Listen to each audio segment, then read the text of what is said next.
ఇక్కడ చదివిన వాక్య భాగంలో మనం ఈరోజు ప్రపంచమంతా కూడా మట్టల ఆదివారం అని పిలుస్తారు. ఈరోజు ఏ ఆదివారం? ఈరోజు అందరూ చాలా చర్చెస్లో ముఖ్యంగా సండే స్కూల్ పిల్లలు మట్టలన్నీ పట్టుకొని దానికి పువ్వులు పెట్టుకొని ఆ మట్టలన్నీ కూడా మందిరానికి తీసుకొని వెళ్ళి ఖర్జూర మట్టలు తీసుకొని వెళ్ళి వాళ్ళు అక్కడ పెట్టి, లేకపోతే ఆ ఊరంతా లేకపోతే ఆ ప్రాంతం అంతా ఆ వీధంతా యేసయ్య నీకు జయము, హోసన్నా నీకు జయమని చాలా చోట్ల ఇది జరుగుతూ ఉంటుంది. ఎందుకని ఈరోజు మట్టల ఆదివారం అని పిలవడానికి గల కారణం ఏంటి?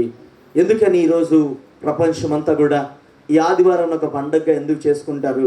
మట్టలన్నీ పట్టుకొని ఎందుకు వెళ్తున్నారు మందిరానికి అంటే, యేసయ్య సిలువ వేయబడక మునుపు ఇక ఆయన సిలువలోకి వెళ్ళిపోతాడు అనగా ఒక వారం ముందు, అది కరెక్ట్గా లెక్క అయితే లేదు కానీ రోజులు, ఒక వారానికి ముందు ఏమైందంటే యేసయ్య శిష్యుల్ని పిలిచి ఒక మాట చెప్పాడు. ఏమని చెప్పాడంటే, అయ్యా మీరు గ్రామంలోకి వెళ్ళండి, అక్కడ కట్టబడి ఉన్న ఒక గాడిద పిల్ల ఉంటుంది, అక్కడ కొన్ని గాడిదలు కూడా ఉంటాయి. అయితే మీరు వెళ్ళి ఆ గాడిద పిల్లని విప్పి ఏం చేయండి, తీసుకొని రండి. అది ఇంతకుముందు ఎవరు దాని మీద ఎక్కిన అనుభవం లేదు, ఎవరు దాని మీద ప్రయాణం చేసిన అనుభవం లేదు, ఎవరు దాన్ని తోలుకు వెళ్ళిన అనుభవం లేదు, ఎవరు దాని మీద మూటలు పెట్టి ఆ బట్టలు మోసినటువంటి అనుభవం దానికి లేదు. అలాంటి ఒక కట్టబడి ఉన్న గాడిద పిల్లని మీరు తీసుకొని రండి. ఒకవేళ మీరు తీసుకొస్తున్నప్పుడు ఖచ్చితంగా యజమాని అడుగుతాడు, దాని యజమాని, ఎందుకు తీసుకెళ్తున్నారు? ఇది మాది కదా, మీరు ఎందుకు తీసుకెళ్తున్నారు? దీని మీద మీకు ఏ హక్కు ఉంది అని అడిగినప్పుడు మీరు ఒకటే మాట చెప్పండి, ఇది ప్రభువునకు కావాలి. ఎవరికి కావాలి? గట్టిగా చెప్పండి ఆ మాట. ఎవరికి కావాలి? ఇది ప్రభువుకి కావాలి అని చెప్పండి అంటే వెంటనే వాళ్ళు వెళ్ళారు, గ్రామంలోకి వెళ్ళారు. యేసయ్య చెప్పినట్టే అక్కడ కొన్ని గాడిదలు ఉన్నాయి. అయితే అక్కడ ఆ గాడిద పిల్ల, కట్టబడిన గాడిద పిల్లని వారు విప్పుతున్నప్పుడు యజమాని వచ్చి అడిగాడు, అయ్యా ఎందుకు తీసుకుని వెళ్తున్నారు దీన్ని? ఇది మాది కదా, మీరెవరు? దొంగతనం చేస్తారా ఏంటి? ఎవరు అసలు మీరు అనగానే వాళ్ళు అన్నారు, అయ్యా ఇది ప్రభువుకి కావాలి, ఇది దేవునికి కావాలి, ఇదిగో రక్షకుడని యేసయ్యకి కావాలి అని చెప్పినప్పుడు ఆయన మారు మాట్లాడలే. వెంటనే దాన్ని విప్పి తోలుకొని వెళ్ళడానికి అనుమతించాడు, తీసుకొని వచ్చారు. మనం పాతకాలంలో పాత నిబంధనలు ఎక్కడ చూసినా ప్రయాణాలకి ఈ రెండు జంతువులు వాడేవాళ్ళు. ఒకటి గుర్రము, రెండోది గట్టిగా గాడిదని వాడేవాళ్ళు. ఈ రెండు జంతువులే ఎక్కువగా వాడేవాళ్ళు. ముఖ్యంగా కొండల ప్రాంతాల్లో అయితే కనుక ఎక్కువ గాడిదలే వాడేవాళ్ళు. ఒక చదునైన స్థలాల్లో అయితే గుర్రాలు వాడుతూ ఉండేవాళ్ళు. దూర ప్రయాణం చేయాలంటే కనుక గుర్రాలు వాడుతూ ఉండేవాళ్ళు. దగ్గర కొండలు ఎక్కాలంటే గాడిదల మీద కూర్చొని, లేకపోతే బరువైన సామాన్ అంటే గాడిద మీద పెట్టి అలాగ ప్రయాణాలు చేస్తూ ఉండేవాళ్ళు. అయితే ఈ యెరూషలేము ప్రాంతం అంతా కూడా కొండ ప్రాంతం, అంతా కూడా కొండలు, ఎక్కడ చూసినా కొండలు. కాబట్టి ఈ గాడిద పిల్లని ఎక్కువగా ప్రాంతాల్లో ఆ ప్రయాణాలకు వాడుతూ ఉండేవాళ్ళు. అప్పుడు ఇక్కడ తీసుకొని వచ్చారు. వెంటనే యేసయ్య అంట దాని మీద ఎక్కాడంట, దాని మీద ఎక్కి కూర్చున్నాడంట. ఇక అది ప్రయాణమై వెళ్తుంటే అంట జనాలందరూ గట్టిగా ఒక మాట వాళ్ళు అరుస్తూ కేకలేస్తున్నారు. చూడండి 38వ వాక్యంలో, ప్రభు పేరట వచ్చు రాజు గట్టిగా స్తుతింపబడును గాక, పరలోకమందు సమాధానమును సర్వోన్నతమైన స్థలములలో మహిమయు ఉండును గాక అని తాము చూచిన అద్భుతములు అన్నిటిని గూర్చి మహాశబ్దముతో దేవుని స్తోత్రం చేయసాగారు. అందరంట ఇదిగో ప్రభు పేరట వస్తున్న ఈ రాజు స్తుతించబడును గాక, ఈ రాజు స్తుతించబడును గాక, ఈ రాజు మహిమపరచబడును గాక అని గట్టిగా కేకలేస్తున్నారట. అక్కడ యూదులకి కోపం వచ్చింది. ఇదేంటి ఈయన రాజు అంటున్నారు, ఈయన ఎందుకు రాజు అయ్యాడు, అసలు ఏ రకంగా రాజు ఈయన అని అక్కడ ఉన్న వాళ్ళందరూ అంటున్నారు, అయ్యా ఇగో నీ శిష్యులు అనవద్దని చెప్పు. ఆయన వెళ్తుంటే ఆ ఖర్జూరపు మట్టలు కింద పరిచారంట. వారు వేసుకున్న వస్త్రాలు ఏం చేశారంట, గట్టిగా కింద గట్టిగా చెప్పండి, కింద పరిచారంట. ఆ ఖర్జూర మట్టలు అవన్నీ కింద పరిస్తే ఆయన దాని మీద వెళ్తుంటే స్తుతిస్తున్నారు. ఈ బట్టలు పరచడానికి గల అర్థం ఏంటి అంటే, సాధారణమైన ఏ వ్యక్తికి కూడా వాళ్ళు వేసుకున్న వస్త్రాలు టక్కని తీసి కింద పరవరు, లేకపోతే వాళ్ళు ఇళ్ళల్లో ఉన్న వస్త్రాలు గబగబా తీసుకొని వచ్చి వాళ్ళు కింద పరవరు. యూదులకి ఇది ఒక పద్ధతి ఉంది. వాళ్ళు కనుక వస్త్రాలు తీసి పరిచారంటే దాని అర్థం ఏంటంటే ఆయన రాజు అయి ఉండాలి. ఆయన రాజు అయితేనే వారు ఏం చేస్తారు తెలుసా, ఇదిగో ఆ వ్యక్తికి ఆ కింద నడవకుండా, ఆ కాలుకి మట్టి అంటకుండా వాళ్ళు ఏం చేస్తారంటే పరుస్తారు, బట్టలు పరుస్తారు. ఇంకోటి ఏంటంటే ఆయన దేవుడు అయితేనే అది వారు ఆ పని చేస్తారు. చూడండి, వీళ్ళు బట్టలు పరుస్తుంటే అందరికీ కూడా చాలా కోపం వచ్చింది. ఇదేంటి ఈయనకి బట్టలు పరుస్తున్నారు, ఈయన రాజా? కానీ వాళ్ళు ఏమని అరుస్తున్నారు తెలుసా, ప్రభు పేరట వచ్చు రాజు స్తుతింపబడునుగాక. ఏంటంట తర్వాత చూడండి, ఆ మాటలు చదువుదాం మనం. పరలోకమందు సమాధానమును సర్వోన్నతమైన స్థలములలో మహిమయు ఉండునుగాక అని తాము చూచిన అద్భుతములన్నిటిని గూర్చి మహాశబ్దముతో దేవుని స్తోత్రం చేయసాగిరి. దేవుని ఏం చేస్తున్నారంట? గట్టిగా చెప్దాం, స్తోత్రాలు చెల్లిస్తున్నారట. చూడండి, ఈ మట్టలు ఇవన్నీ పరుస్తూ వెళ్తుంటే ఆ ప్రాంతాలన్నీ కూడా ఆయన దేవుడని గొప్పగా ప్రజలు గట్టిగా స్తుతించి ప్రతిగానములు చేస్తూ స్తుతిస్తుంటే అందరికి ఆశ్చర్యం వేసింది. ఇదేంటి, ఈయననా మనం ఎదురు చూసిన మెస్సయ్య? ఈయననా ఆ ప్రభువు, ఆ రక్షకుడు ఈయననా అని అందరూ ఆయన వెనకాల వెంబడించడం ప్రారంభించారు. పనులు చేసేవాళ్ళు గబగబా పనులు మానేసి ఈయన వెనకాల వెంబడిస్తున్నారు. మొత్తం వీధులన్నీ ప్రజలతో నిండిపోయినాయి, వీధులన్నీ ఖర్జూరపు మట్టలతో నిండిపోయినాయి, ఆ వీధులన్నీ బట్టలతో నిండిపోయినాయి. కొంతమంది వచ్చి నీరు పోస్తున్నారు. చూడండి, గమనించండి, ఎప్పుడైతే ఇది జరుగుతుందో అక్కడ కొంతమంది కోపం వచ్చింది. ఏంటిది, ఈయనకి ఎందుకు ఇలా చేస్తున్నారు? బైబిల్లో మన పాత నిబంధనలకి వెళ్ళి ఒక్కసారి చూద్దాం. ఒకసారి ఇలాగా ఎవరికైనా చేశారా అని చూస్తే 2 రాజుల గ్రంథం చూద్దాం. 2 రాజుల గ్రంథం 9వ అధ్యాయం 13వ వాక్యాన్ని చదువుతారు. 13వ వాక్యం. అంతటా వారు అతి వేగిరముగా తమ తమ వస్త్రములను పట్టుకొని మెట్ల మీద అతని క్రింద పరిచిరి. బాకా ఊదించి యోహు రాజై ఉన్నాడని చెప్పండి గట్టిగా. ఏం చేశారట? యోహు అనేటువంటి ఒక రాజు ఆయన ప్రాంతానికి వచ్చేసరికంట వాళ్ళ వస్త్రాలు విరిచి మెట్ల మీద నడుస్తుంటే ఆ మెట్ల మీద పరిచారట. పరిచి అంటున్నారు, ఏమన్నారు? యోహు రాజు అయి ఉన్నాడు, యోహు రాజు అని అందరు కేకలేస్తున్నారట. చూడండి, అది ఎవరికి ఉంది ఆ పద్ధతి, ఆ సాంప్రదాయం ఎవరికి ఉందంటే రాజులకి మాత్రమే. వారు ఏం చేశారు తెలుసా, ఆ వస్త్రాలు పరిచేవారు. చాలా జాగ్రత్తగా ఉంది ఆ వాక్యాన్ని. ఆ యొక్క పద్ధతి ఎవరికి ఉందంటే రాజులకి మాత్రమే అలా చేస్తూ ఉండేవాళ్ళు. చూడండి, గమనించండి. ఇప్పుడు యేసయ్య స్వార్థ ప్రకటిస్తూ సాధారణంగా అందరితో ఉంటూ అద్భుతాలు చేస్తూ చనిపోయిన వారు లేపుతూ అనేకమైన దేవుని కార్యాలు చేస్తుంటే వీళ్ళకి అర్థం కాదు. ఇదేంటి, ఈయన దేవుని రాజ్య స్వార్థను పక్కన ప్రకటిస్తున్నాడు, ఈయనకేమో వస్త్రాలు పరుస్తున్నారు, హోసన్నా చేయమంటున్నారు. ఏంటి కారణం ఏంటి అని వారు అక్కడ ఉన్న వాళ్ళందరూ అడిగారు. అయ్యా, ఇదిగో దయచేసి ఇదిగో నీ శిష్యుల్ని ఆ మాట అనొద్దని చెప్పు, దేవుని మాట పలకద్దని చెప్పు, ఇదిగో ఆయనకి స్తోత్రాలు అని చెప్పొద్దని చెప్పు. నిన్న మాట చెప్పనా, మన స్తోత్రాలు చెప్తుంటే స్తుతులు చెల్లిస్తుంటే సాతాను చెప్పనివ్వడు. సాతాను ఏం చేయడు? గట్టిగా చెప్పాను. బయట మాట్లాడతాం చూడండి, ఎంత గట్టి గడ మాట్లాడతాం. మందిరంలో నోరెత్తనివాడు సాతాను, నోరు తెరవనివాడు సాతాను, స్తోత్రం చెప్పనివాడు. చూడండి, ప్రజలు ఇక్కడ కూర్చొని నుంచున్న వాళ్ళు అంటున్నారు, అయ్యా దయచేసి నీ శిష్యుల్ని ఆగమని చెప్పు, ఆపమని చెప్పు అంటే యేసయ్య ఒక మాట చెప్తున్నారు. చూడండి ఒకసారి 40వ వాక్యంలో.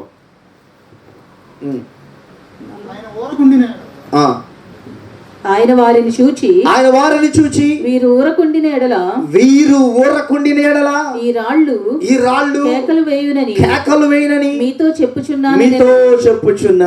ఏమన్నాడు యేసయ్య? మీరు చెప్పండి గట్టిగా, మీరే చెప్పండి. నోరు తెరిచి, పెదాలు కదపని చెప్పండి, నోరు తెరిచి చెప్పని చెప్పి సరిపోలే. నాకు వినబడలా. 11 అయినా 2 6 ఇక్కడ అయిపోయినా మీరు చెప్పే వరకు ఇక్కడే ఉంటాను. నేను ఇలాగే ఉంటాను.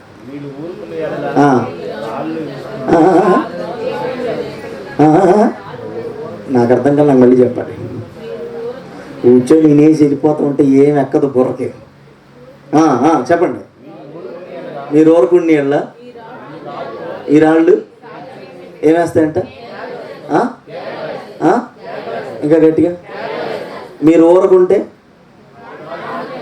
ఈ రాళ్ళు, మళ్ళీ చెప్పండి, మీరు ఊరుకుంటే ఈ రాళ్ళు మీరు ఊరుకుంటే, నేను మీతోనే చెప్తున్నాను, మీరు ఊరుకుంటే రాళ్ళు కేకలు వస్తాయి. ప్రైజ్ లార్డ్, హల్లెలూయా.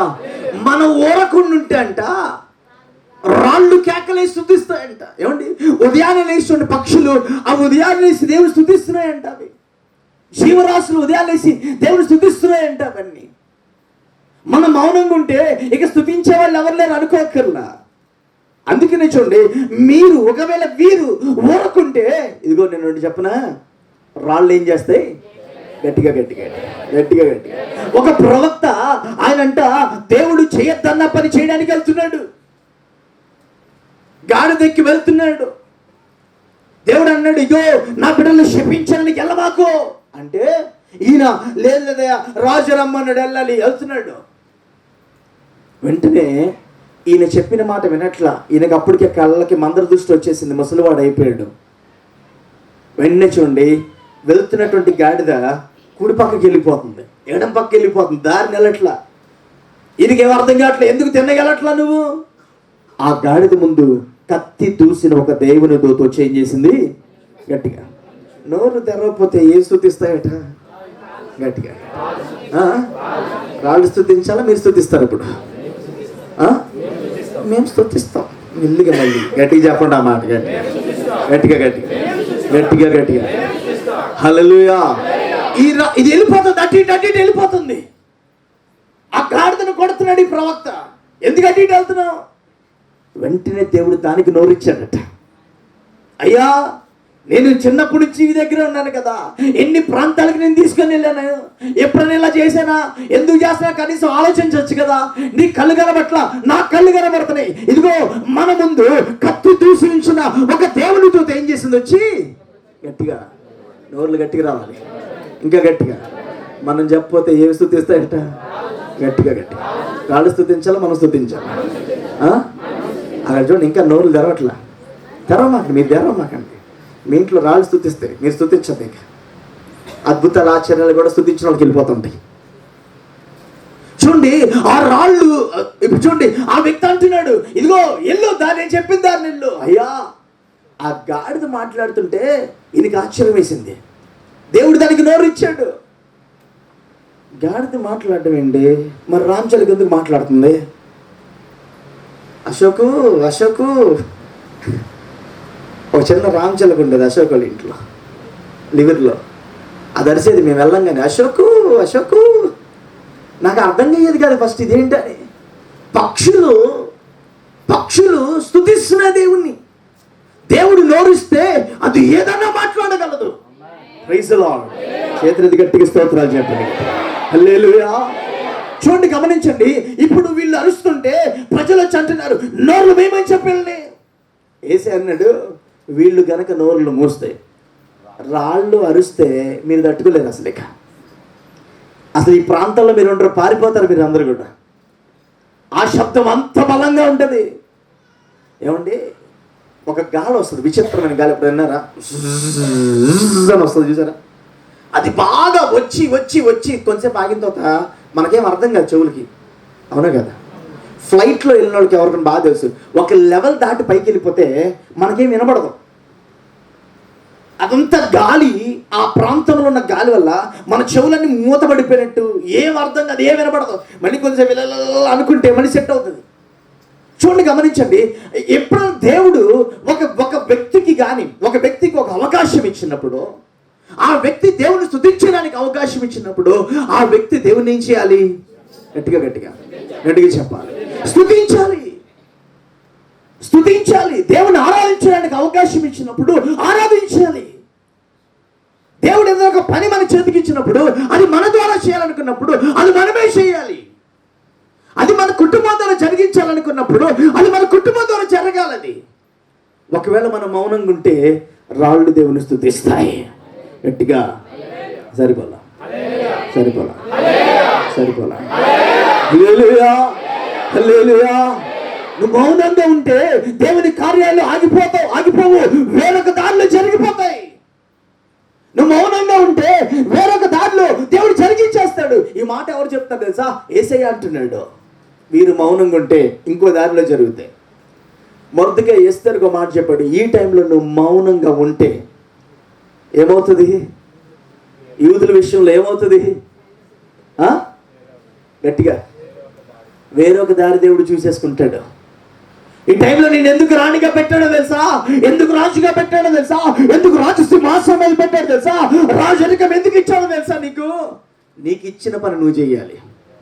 నీకు ఇచ్చిన పని గట్టిగా ఏం చేయాలి? చెయ్యాలి, స్తుతించాలి, అంతే. నువ్వు చేయకపోతే రాళ్ళని వాడుకుంటాడు దేవుడు. నువ్వు చేయకపోతే అవసరమైతే గాడిదని వాడుకుంటాడు దేవుడు.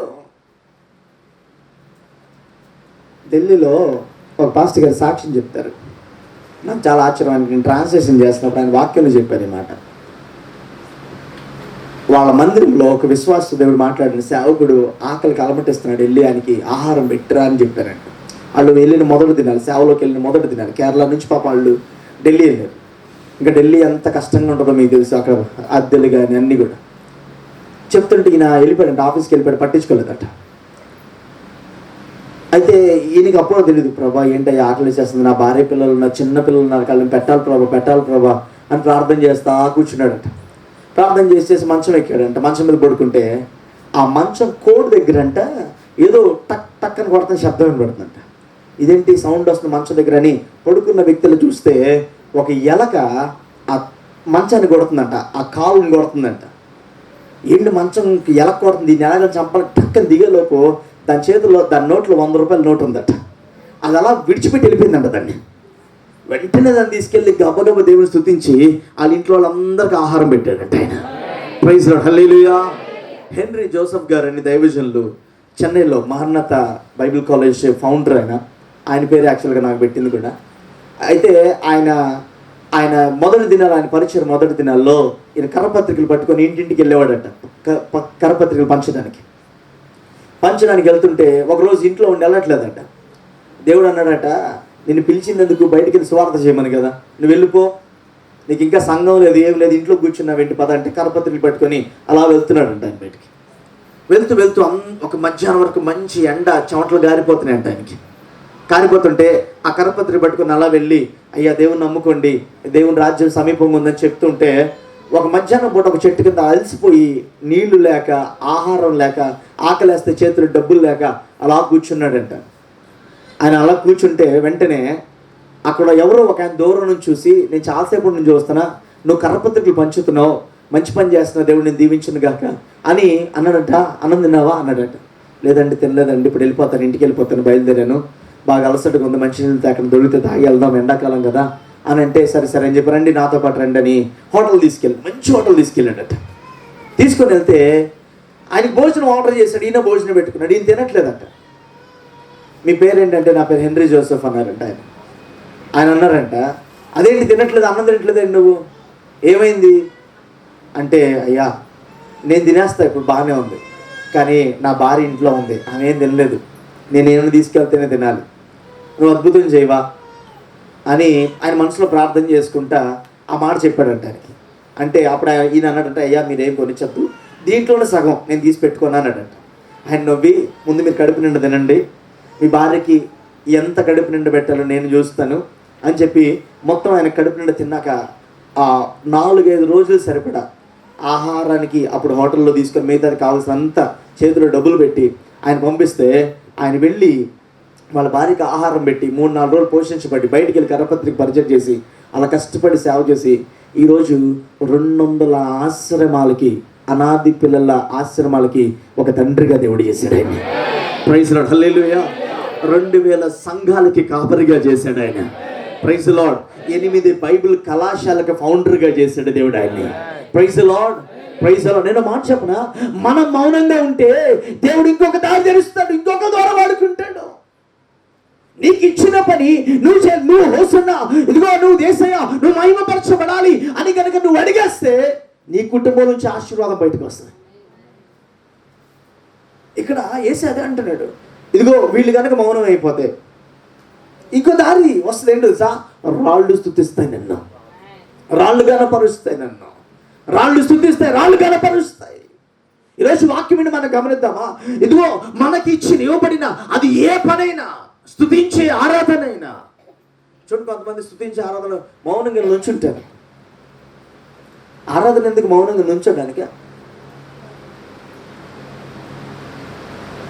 చేతులెత్తి ఆరాధించమన్నావు అంటే దాని అర్థం ఏంటి? ప్రభు వైపు నీ చేతులు చూపించమని. కొంతమందికి ఒకలాంటి ఒక ఫీలింగ్ ఉంటుంది లోపల, ఇలా చెప్తే మేము చేయాలా, ఇలా చెప్తే మేము చేయాలా, అలాగే చేయాలా, మేము ఆరాధన మాకు నచ్చినట్టు చేయాలి, మంచిదే, హార్ట్ఫుల్గా చేయాలి, హృదయపూర్వకంగా చేయాలి. కానీ గర్వంతో అలాగ నుంచుని పోకూడదు. నువ్వు స్తుతించిపోతే నీలాంటి 100 మందిని లేపుకుంటాడు దేవుడు. ఆయన చుట్టూ కోట్ల దేవదూతలంట పరలోక రాజ్యం దగ్గర ఆయన పరిశుద్ధుడు పరిశుద్ధుడు పరిశుద్ధుడని ఆరాధిస్తూ ఉన్నాయి. Praise Lord. మనం ఆరాధించకపోతే ఇంకొకరు లేపుతాడు దేవుడు. ఈరోజు చూడండి, వాళ్ళందరూ వచ్చారు, అయ్యా అసలు మీరు స్తుతించొద్దు, ఆపమని చెప్పండి. అమ్మనికి వాళ్ళు ఆరాధన జరగనీయకుండా ఆ ఫోన్ అన్న తీసేసేయండి. అమ్మనికి వాళ్ళు ఆరాధన ఆపారు. దేవుడు ఎంతకన్నా అద్భుతమైన సమాధానకర స్థలం ఇచ్చాడు దేవుడికి. Praise Lord. అక్కడ అద్దెదే, మన సొంతది కాదు, కానీ ఇక్కడ దేవుడు సొంతంగా ఇచ్చాడు.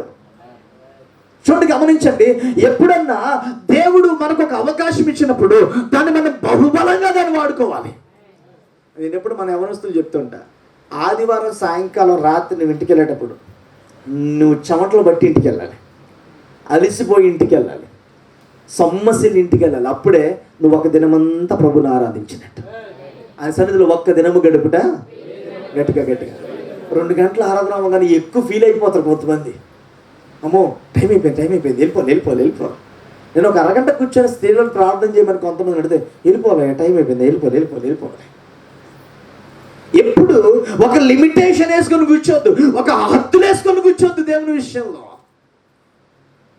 చూడండి, గమనించండి, వీళ్ళు చక్కగా దేవుణ్ణి ఆరాధిస్తుంటే ప్రజలు వచ్చి ఆటంకపరుస్తున్నారు. ఇదిగో హోసన్నా చేయమని చెప్పొద్దు, ఇదిగో ఈయన రాజు అని చెప్పొద్దు, ఈయన ప్రభు పేరిట వస్తుందని చెప్పమాకండి అంటే యేసే అంటున్నాడు, ఇదిగో వీళ్ళు కనుక మౌనమైతే ఏం స్తుతిస్తాయి? గట్టిగా ఏం స్తుతిస్తాయి? రాళ్ళు స్తుతిస్తాయి. ఇక్కడ ఉన్న ప్రతి కుటుంబానికి ఒక్కొక్క ప్రణాళిక ఉంటుంది దేవుని విషయంలో. ప్రతి కుటుంబం మీద, ప్రతి వ్యక్తి మీద ఒక ప్రణాళిక, ఒక ఉద్దేశం ఉంటుంది. ఆ ఉద్దేశం మీదకే నీ మనసు వెళ్ళకపోతే, ఆ ఉద్దేశం మీదకే నీ ఆలోచన వెళ్ళకపోతే, ఆ ఉద్దేశాన్ని నువ్వు చేయకపోతే సంవత్సరాలు అయిపోతాను నువ్వు అలా చూస్తా ఏం చేయకుండా కూర్చుంటే ఆ ఆశీర్వాదం ఇంకొకరికి వెళ్ళిపోద్ది. నువ్వు స్తుతించకపోతే స్తుతించే వాళ్ళు చాలా మంది ఉన్నారు దేవుణ్ణి. దావీదు ఇంట్లోకి మందసం వస్తే దావీదు అమ్మో నాకొద్ది మందసం అన్నాడు. ఒబేదెదోము ఇంట్లో పెట్టారు, ఫలించేస్తుందండి ఆ ఇల్లు. సమృద్ధి, మామూలు సమృద్ధి కాదు. హృదయపూర్వకంగా అంగీకరించాడు, నా ఇంట్లో పెట్టండి అయ్యా దేవుని మందసం, నాకు అది కావాలి, ఆ మందసం కావాలి, నాకు దేవుని స్తుతించాలి. ఆ మందసం దగ్గర నేను మోకాళ్ళు వేసి సాష్టాంగపడి దేవుని స్తుతించాలి, అయ్యా నా ఇంట్లో పెట్టండి అన్నాడు. దేవుడు అనుకున్నాడు, అబ్బా ఇలాంటి వాళ్ళు కావాలి నాకు. మందసం పెట్టాడు, అందరూ వచ్చి పెట్టేసి వెళ్ళిపోయారు. యాజకులు, దావీదు అందరూ పెట్టి వెళ్ళిపోయారు. ఈయన అక్కడ కూర్చొని స్తుతిస్తున్నాడు. నేను మాట చెప్పనా, దావీదు ఇంట్లో ఉన్న ఆశీర్వాదం అంతా పడిపోతుంది. ఒక్కోటి దేవుడు ఇచ్చిందన్నీ తీసేసుకుంటున్నాడు. ఒబేదెదోము ఇంట్లో అంతా దీవించబడిపోతుంది. దావీదు ఇంట్లో కష్టం వెనక కష్టం, నష్టం వెనక నష్టం, బాధ వెనక బాధ, ఇబ్బంది వెనక ఇబ్బంది వస్తానే ఉంది. ఇంట్లో కూర్చొని ఈయన అనుకుంటున్నాడు, ఒబేదెదోము ఇంట్లో మందసం పెట్టొచ్చా, అయిపోయింటాడు. ఒబేదెదోము ఎగతాళి చేస్తున్నాడు. ఒబేదెదోముని ఆయన దావీదు ఇక్కడ కూర్చొని ఒబేదెదోము కుటుంబం విషయంలో ఎగతాళి చేస్తా కూర్చున్నాడు. దేవుడు చూసి హృదయపూర్వకంగా నా మందసాన్ని అంగీకరించాడు కాబట్టి ఈయన దీవిస్తానన్నాడు. దీవిస్తున్నాడు. ఓ ఫలభరితంగా మారిపోతుంది ఇల్లు. ఆస్తులు వచ్చేస్తున్నాయి, కుటుంబం ఆరోగ్యం వచ్చేసింది, ఐశ్వర్యం వచ్చేసింది, ఇంట్లో సమృద్ధి, అనేక దీవెనలు ఇంట్లోకి వచ్చేస్తుంటే ఎవరో వెళ్ళి చెప్పారు, అయ్యా దావీదు ఒబేదెదోము దీవించబడిపోతున్నాడు. ఎందుకు? నువ్వు వద్దనుకున్న మందసం ఆ ఇంట్లోకి వెళ్ళిపోయింది, నీ ఆశీర్వాదం ఆ ఇంట్లోకి వెళ్ళిపోయింది. నువ్వు స్తుతించాల్సిందా ఆ సన్నిధి మందసము ఎక్కడికి వెళ్ళిపోయింది తెలుసా? ఒబేదెదోము ఇంట్లోకి వెళ్ళిపోయింది. అయ్యా ఒబేదెదోము దాన్ని హృదయపూర్వకంగా అంగీకరించాడు. దేవుడు కూడా ఆశీర్వదించడం ప్రారంభించాడు. దావీదు గబ్బ వెళ్ళిపోయి ఆ మందసాన్ని మళ్ళీ ఏం చేశాడు? తెచ్చేసుకొని గట్టిగా పెట్టేసుకున్నాడు, ఇంట్లో పెట్టేసుకున్నాడు. నేను మాట చెప్పనా, మనము మౌనంగా ఉంటే దేవుడు అనేక మందిని లేపుతాడు ఆయన ఆరాధించడానికి. ఆ రాజ్యాన్ని కట్టుకోవడానికి ఎవరినైనా వాడుకుంటాడు ఆయన.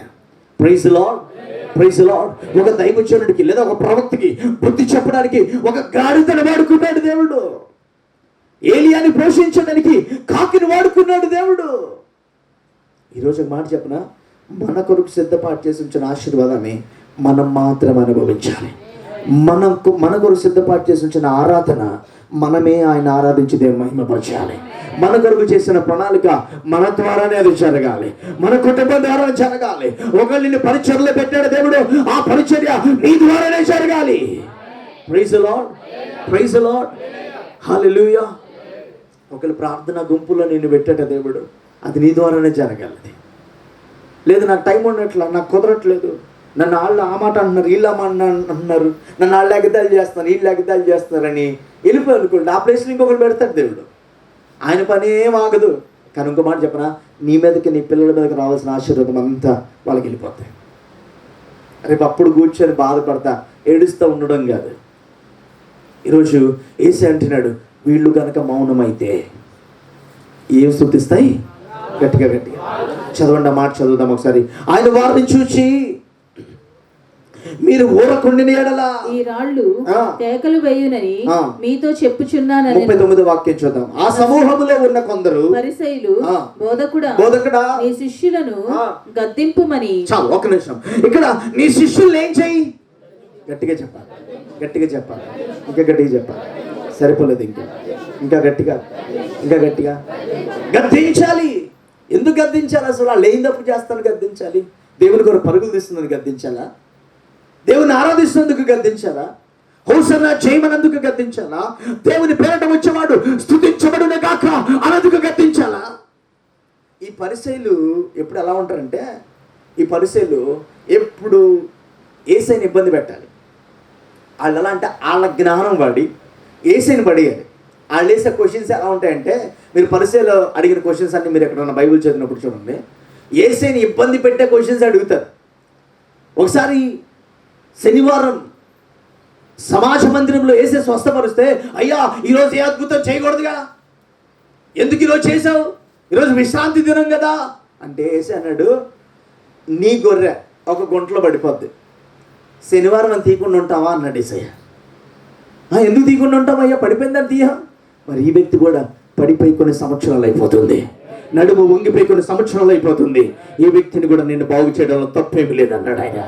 Praise the Lord, praise the Lord. ఈ పరిసయ్యులు ఎప్పుడు ఏదో ఒక మాటతో ఎదుటి వాళ్ళని ఇబ్బంది పెడుతూ, ప్రయోగాలు చేస్తూ, రకరకాలుగా మాట్లాడుతూ యేసయ్యని వంచేయాలని ప్రయత్నం చేసిన వాళ్ళు వీళ్ళు.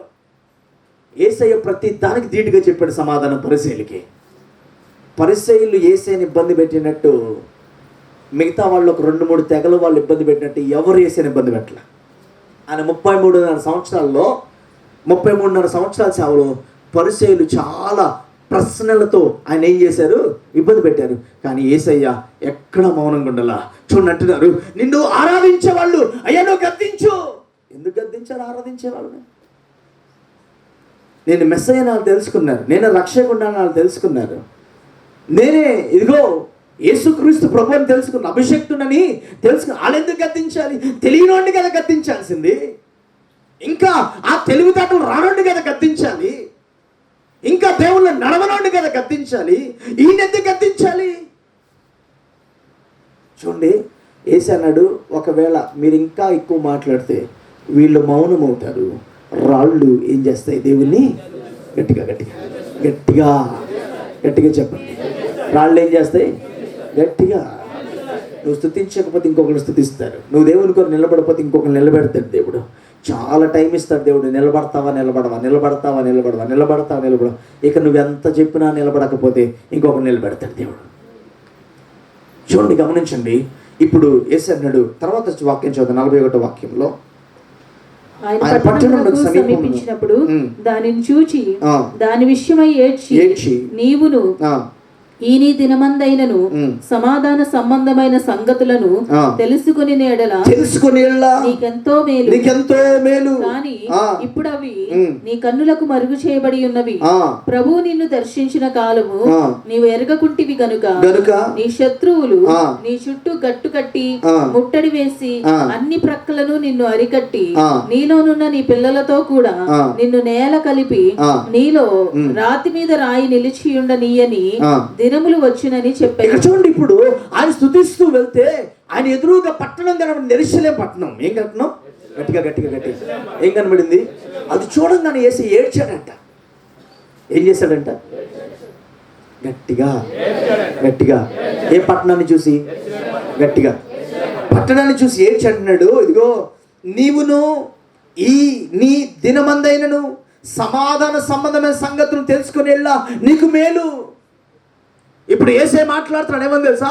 ఇప్పటికైనా దేవుని చిత్తంలోకి నువ్వు లోబడితే నీకు మేలవుతుంది. దేవుని వైపు నువ్వు యథార్థంగా తిరిగితే అది నీకు మేలవుతుంది. ఇక్కడ చూడండి, రాయబడిన మాట చూడండి. నీవును ఈ దినమందైనను సమాధాన సంబంధమైన సంగతులను తెలుసుకొని ఉండిన ఎడల నీకెంతో మేలు. సమాధాన సంబంధమైన సంగతులు, దేవుని చిత్తమే సమాధాన సంబంధమైన సంగతులు, అది తెలుసుకుంటే నీకు మేలు. తర్వాత చూడండి, నీవు ఈ దినమందైనను సమాధాన సంబంధమైన సంగతులను తెలుసుకునే ఎడల నీకు మేలు కానీ ఇప్పుడు అవి నీ కన్నులకి ఏమైపోయినాయి? మరుగైపోయినాయి. ఎందుకు తెలుసా? దేవుడు చెప్పి వదిలేసాడు. ఇప్పుడు నీకు అర్థం కాదు. ఏమంటే 14 సంవత్సరాలు 15 సంవత్సరాలు సంఘానికి వస్తున్నారు, ఇంకా బాప్తీసు అనుభవం తెలియని వాళ్ళు ఉన్నారు, దేవుని అనుభవం తెలియని వాళ్ళు ఉన్నారు, పరిచర్య అనుభవం తెలియని వాళ్ళు ఉన్నారు, ప్రార్థన విలువేంటో తెలియని వాళ్ళు ఉన్నారు, పాటలు పాడడంలో విలువేంటో తెలియని వాళ్ళు ఉన్నారు. మరి నిన్న సంవత్సరాలు చూసి దేవుడు ఏం చేస్తాడు? హలో చెప్పండి గట్టిగా. ఏం చేస్తాడు? మరుగుపరి చేస్తాడు దేవుడు. అది తీసి ఇంకోళ్ళకి ఇస్తాడు. ఆ తర్వాత చూడండి, ఇంకో మాట చదువుతాం ఒకసారి. ఇప్పటికైనా సమాధాన సంబంధమైన సంగతులు తెలుసుకుంటే నీకెంతో గట్టిగా నిద్రతో చెప్పమాకండి, గట్టిగా. దేవుడు ఏ సమాధాన సంగతులు మన జీవితంలో పెట్టాడో అది తెలుసుకుంటే మేలు. లేకపోతే ఏమవుతుంది చూడండి, అక్కడ ప్రభువు నిన్ను దర్శించిన కాలము నువ్వు ఎరగకుంటివి. ఏంటంట? హలో, నీ నోరులు తెరవాలి. ప్రభు మిమ్మల్ని గట్టిగా దర్శించిన కాలం, దేవుడు నిన్ను దర్శించాడు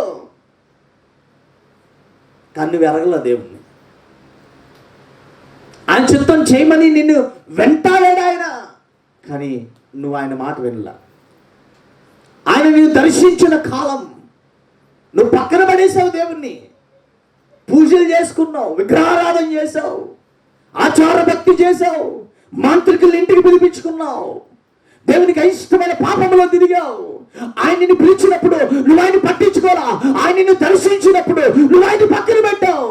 తర్వాత చూడండి చెప్పిన మాట, గనుక నీ శత్రువులు నీ చుట్టూ గట్టు కట్టి ముట్టడి వేసి నీ ప్రక్కలను నిన్ను అరికట్టి నీలో ఉన్న నీ పిల్లలతో కూడా నిన్ను నేల కలిపి. తర్వాత చూద్దాం, నీలో రాతి మీద రాయి నిలిచి ఉండని దినములు వచ్చుచున్నవి.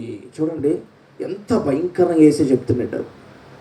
ఆ గాడిద మీద ఊరేగిస్తూ, వాక్యం నిద్రపో, ఊరేగించబడుతూ యెరూషలేమును చూసి ఆయన ఏడ్చి అంటున్నాడు, నిన్ను ప్రభు దర్శించిన కాలం నువ్వు దేవుని పక్కన పడేసావు. దేవుని లెక్క చేయలే నువ్వు. దేవుడు నిన్ను వెంటాడాడు. ఇదిగో సమాధాన జీవితం నేను నీకు ఇస్తా, నెమ్మదికరమైన జీవితం ఇస్తా, కానీ వద్దని నువ్వు పరుగులు తీసావు. ఇప్పుడు దేవుడు నిన్ను విడిచిపెట్టేస్తున్నాడు. ఏమైపోతుంది? అక్కడ రాసిన మార్చండి, నీలో ఉన్న నీ పిల్లలతో కూడా నేను నేల కలుపుతాను. ఏంటంట? నీ బిడ్డలను కూడా నేను మట్టికి అప్పగిచ్చేస్తాను. ఎంత భయంకరమైన మాటలండి ఇవన్నీ. దేవుణ్ణి లెక్క చేయకపోతే, దేవుడు చెప్పిన మాట వినకపోతే, నీకు నచ్చినట్టుగా బ్రతికేయడానికి సిద్ధపడిపోతే నీకు తర్వాత ఆశీర్వాదం ఉండదు. నువ్వు అనుకుంటావు నేను దేవుని నమ్ముకున్నాను కాబట్టి నాకు అన్నీ జరిగిపోతాయి. మరి అలా అనుకుంటే ఎంతమందిని దేవుడు వదిలేసాడు మరి బైబిల్లో? నువ్వు ఆయన చిత్తాన్ని నెరవేర్చే దినమందే ఆయన నిన్ను మహిమపరుస్తాడు. ఆయన నిన్ను ఆ తర్వాత అంటున్నాడు చూడండి, నీలో రాతి మీద రాయి నిలిచి ఉండని ఎన్ని దినములు. అంటే నిన్ను ఒక కట్టాడు, రాతి మీద రాయి ఎలా కడతారో నిన్ను ఒక బలముగా కట్టాడు ఆయన. కానీ ఆయన నువ్వు పక్కన పడేసావు ఈరోజు, ఆయన నువ్వు తోసేసావు ఈరోజు, ఆయన్ని నువ్వు లెక్క చేయట్లేదు ఈరోజు. ఆ సన్నిధిలో ప్రార్థించడానికి రావట్లా. ఇప్పుడు ఆ రాయిలన్నీ నీ తలల మీద ఉన్న ప్రతి ఆశీర్వాదాన్ని ఒక్కోటి తీసేస్తున్నాడు ఆయన. తర్వాత స్థితి ఎంత భయంకరంగా ఉండదో తెలుసా? చూడండి, దేవుడు ఎప్పుడు మనల్ని పిలిచినప్పుడే మనం లోబడిపోవాలి. Praise lord. దేవుడు మనల్ని ఎప్పుడైతే ఆయన పిలుస్తాడో, ఎప్పుడు మనల్ని వెంటాడుతాడో, ఎప్పుడు మనల్ని ఆయన ప్రోత్సహిస్తాడో, ఆయన ప్రోత్సాహానికి మనం అలా సిద్ధపడిపోవాలి. పైన వాక్యంలోకి వెళ్ళి చూద్దాం ఒకసారి కొంచెం. నిన్ను దర్శించిన కాలము నువ్వు ఎరగకుంటివి. ఏంటంట? గట్టిగా చెప్పండి. నిన్ను దేవుడు దర్శించాడంటే చాలాసార్లు నీకు చెప్పాడు, ఇదిగో నువ్వు చేస్తుంది కరెక్ట్ కాదు, నువ్వు ఆలోచన చేస్తున్న విధానం కరెక్ట్ కాదు, నువ్వు వెళ్తున్న దారి గట్టిగా గట్టిగా గట్టిగా గట్టిగా కరెక్ట్గా దర్శిస్తాడు. దేవుడు దర్శించకుండా ఉండడు. ఆయన చాలాసార్లు దర్శిస్తాడు, ప్రతి స్టెప్లో దర్శిస్తాడు దేవుడు. కానీ ఆయన లెక్క చేయకపోతే ఆయన కూడా ఒక టైం వచ్చేసరి కోపం వస్తుంది. ఆయన పట్టించుకోకపోతే ఖచ్చితంగా ఆయన కోపం వస్తుంది. యెరూషలేమును చూసి ఏడ్చి నేను దర్శించిన కాలం నువ్వేం చేసావు? ఆయన్ని పక్కన పెట్టేది. హోసన్నా జయం అని చెప్పాల్సిన కాలంలో నువ్వు ఆయన్ని పక్కన పెట్టావు. ఈయనే ప్రభు పేరట వచ్చేవాడు అని చెప్పాల్సిన కాలంలో నువ్వు ఆయన్ని పక్కన పెట్టావు. దేవుని సన్నిధిలో ప్రార్థించాల్సిన కాలంలో నువ్వు పక్కన పెట్టేశావు ఆయన్ని. నాకు ఆశ్చర్యం ఏంటంటే 10th క్లాస్ పిల్లలు ఎగ్జామ్స్ రాస్తున్నారు. మీ పిల్లలు తల్లిదండ్రులు వచ్చి చక్కగా, తండ్రి కాదు తల్లులు వచ్చి చక్కగా ప్రార్థన చేసుకుని నేను 3 వారాలు అనౌన్స్ చేశాను చేయలేదు గట్టిగా గట్టిగా. మందిరం తెరిచి ఉంటుంది, తాళాలు ఇచ్చేసి వెళ్తాను, చక్కగా కూర్చొని ప్రార్థన చేసుకుని మీ పిల్లల కోసం. ఎగ్జామ్ హాల్లోకి ఎంటర్ అయింది మొదలుకొని ఎగ్జామ్ అయిపోయే వరకు కూర్చొని ప్రార్థన చేయాలంటే అసలు 99% ఎవరు కదల్లా. 99% దేవుడు దర్శించిన కాలంలో దేవుని పక్కన పెట్టారనుకోండి. పిల్లల గురించి ప్రార్థన చేద్దాం, ఉపవాసం ఉండి రండి అంటే చాలామంది తల్లులు రాలా. 4 వారాలు ఉపవాసం ఉండి సంఘం అంతా కూర్చొని ప్రార్థన చేస్తుంటే చాలామంది తల్లులు రాలా. ఇదే దేవుడు నేను దర్శించిన కాలం, నీ పిల్లల్ని దర్శించిన కాలం. నువ్వు ఆయన పక్కన పెట్టేశావు. నీ కష్టంతో పిల్లల్ని పోషించడానికి ట్రై చేస్తున్నావు, నీ జ్ఞానంతో పిల్లల్ని వాళ్ళు దీవించబడిపోవాలని ప్రయత్నం చేస్తావు. ఆయన దర్శించిన కాలంలో ఆయన్ని పక్కన పెట్టేశావు. చూడండి, దేవుడిచ్చిన అవకాశాలు వదిలేసుకుంటే ఎంత క్లియర్గా చూడండి, ఎంత స్పష్టంగా రాస్తారు చూడండి. నీ పిల్లలతో కూడా ఏమైపోతావు, నీలో ఉన్న నీ పిల్లలు కూడా ఏమైపోతారంట, నేల మట్టం అయిపోతారంట. ఎందుకు చెప్తున్నాడు ఇంత భయంకరంగా? ఎవరు ఈ మాటలు చెప్పేది? యేసయ్య అంటున్నాడు ఈ మాటలో. ఆయన్ని దర్శించిన కాలంలో నువ్వు ఆయన లెక్క చేయట్లేదు అసలు. ఆశ్చర్యం ఏంటంటే ప్రార్థన చేసే వాళ్ళని ఎగతాళి చేస్తుంటారు వెనకాల కూర్చొని. చర్చికి ప్రార్థన చేస్తే వస్తుందా, డబ్బులు వస్తాయా, దేవుడు వాళ్ళు చెప్పాడా? అంటే మనం చావు బతుకులు ఉన్నప్పుడు మాత్రం అందరూ ఉపవాసం ప్రార్థన చేయాలి. ఇక మనకు అన్ని కడుపు నిండిపోయినప్పుడు మాత్రం ఎదుటోడు ప్రార్థన చేస్తాం, ఎగతాళి చేస్తూ ఉంటాం మనం. దేవుడు నేను దర్శిస్తూ ఉంటాడు. ప్రార్థనలు కొన్ని మందిరంలో బిడ్డల గురించి ప్రార్థన చేయమని నేను దర్శిస్తాడు. ఆ కాలాన్ని నువ్వు గ్రహించుకోవాలి. ఇది దేవుడిచ్చిన అవకాశం. ఎందుకు చేయమంటున్నాడు, ఎందుకు ప్రార్థించమంటున్నాడు దేవుడు? ఆయన దర్శించిన కాలంలో నువ్వు ఆయన పక్కన పెట్టేశావు అనుకో, నీ రాయి మీద రాయి, నీ తల మీద ఉన్న ప్రతి ఆశీర్వాదం అంట ఏమైపోద్దంట, ఒకటి తీసేస్తాడట. దేవుని ఆశీర్వాదం తీసేస్తే తర్వాత దాన్ని వెల చెల్లించడానికి ఎంత బాధపడాలి తెలుసా? మరి నిజంగా నేను శామ్యుల్ కోసి గారు వాళ్ళ అబ్బాయి చెప్పిన మాట నా మనసులో ఇంకా అలా పనిచేస్తూ ఉంటుంది. ఆయన దేవుడు చేయొద్దన్న పని చేస్తే 11 సంవత్సరాలు వెల చెల్లించాడట. 11 సంవత్సరాలు వెల చెల్లించాడట. అసలు ఆ సాక్ష్యం విన్న వాళ్ళకి మరి ఇంకా ఎందుకు గుండెలు కదలట్లేదో నాకు అర్థం కావట్లేదు. నా కోసం, కుటుంబం కోసమో, ఇంకా విశ్వాసుల కోసం ప్రార్థన చేయమంటే కదలలేదంటే సర్లే అనుకోవచ్చు.